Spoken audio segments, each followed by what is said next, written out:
So we've got this sense of freedom and responsibility as sort of capacities that we're nurturing within the children. But there are a number of other concepts and capacities that really play into the child's ability to develop freedom and responsibility that we need to have a clear understanding of. I've mentioned the will. And the will is the ability to make a decision and act upon that decision, or to not act, depending on the situation. That's the will that's controlling that. And the will is a real focus of the child's development before the age of 6. A lot of what, especially the 3 to 6 classroom, sort of builds around is how to help children control their wills and learn to manage themselves, without, an external force on them, but just through experience in the environment and experience with the different activities. So this development of the will is really critical to elementary children coming in and needing to be able to practice freedom and especially responsibility. Now, to be able to carry out an action, to make a decision and carry it out, to really exercise the will, children must be able to do that. They must have the ability to do that. And so that connects to another important concept, which is independence. We want children to really master varying stages of independence in their development. In the first plane, we focused on that functional physical independence, that they can move their own bodies and speak and all of those things. That's the real focus of the child's development under the age of 6. And in the elementary years, our focus on independence is more along the intellectual independence. Can they find the answers to their questions? Do they have a broad knowledge base? That sort of thing. So that's our focus in the elementary years. In the third plane of development, we have a child that's focused on social independence. Where do I fit in society? How does society work? Can I navigate and find my place in it?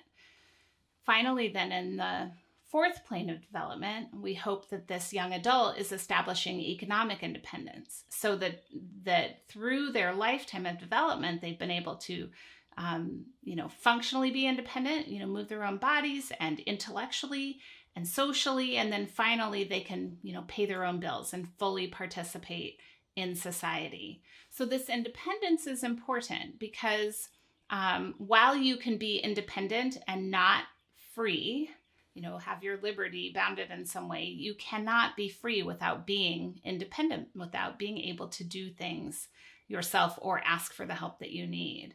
So this supportive independence is really important as we're asking children to develop freedom and responsibility, because if they don't have the independence, they can't exercise freedom and responsibility.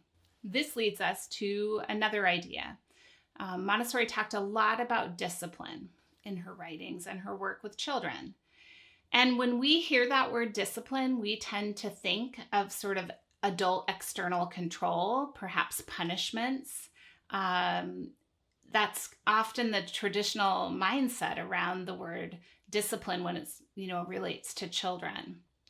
And the issue with that is that if we are thinking about adult control and adult imposition on children, that means that the child has to be sort of externally motivated, often by fear, toward particular behavior, and they aren't internally motivated to exercise that control.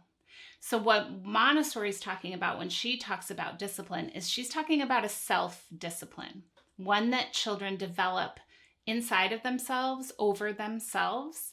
And basically what she found was that this self-discipline only emerges in an environment where the children are free to make their own choices, that discipline and freedom are very closely connected. When there's too much adult external control, children will not be able to exercise that self-discipline when the adult isn't there. And so the children need the freedom to practice controlling their wills and building self-discipline in their classroom environment. So that self-discipline, we hope, has been nurtured under the age of 6, and it's something we continue to bring to the children's awareness in the elementary as they're exercising freedom and responsibility, because self-discipline is necessary for both of those capacities. And that sort of relates to another idea that Montessori really developed in children under the age of 6, this ability for obedience, to be able to not only control their own will, not only be able to develop past an impulse action, but to being able to control themselves and follow through on things, but also to be able to listen to directions and follow those. And then beyond that, to recognize that the adult has some of these directions in place for the good of the community. And so that the child can start to see that actually some of this obedience and resisting their own wills is really for the good of the whole community. And that's the obedience level we hope they've achieved by the time they come into the elementary, because when they have a sense of obedience in that way, then they really can judiciously exercise their freedom and responsibility. So these ideas of the will, of discipline, self-discipline, of independence and obedience, all of these need to be supported in the child's development so that they can fully exercise their freedom and responsibility in the elementary classroom.